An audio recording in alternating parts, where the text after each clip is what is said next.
নমস্কার, শুভ সকাল। আমি সাধন রায়।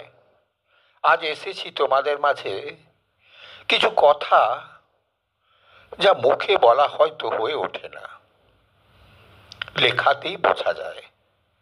আমার আজকের লেখা তুমি বোঝো আমার কণ্ঠে।